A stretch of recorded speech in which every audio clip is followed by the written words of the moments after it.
今年係1984年，而我就喺東京。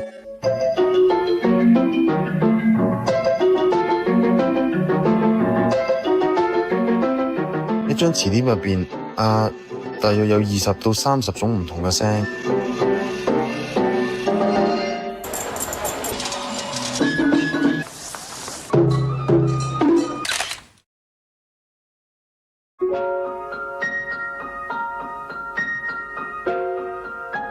我第一次作曲係冇4歲嗰陣，我好少咗講，通常都係自己一個人玩。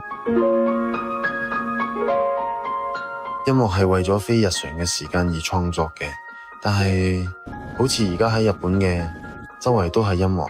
換句話講，可以話係非日常嘅時間已經變成咗日常。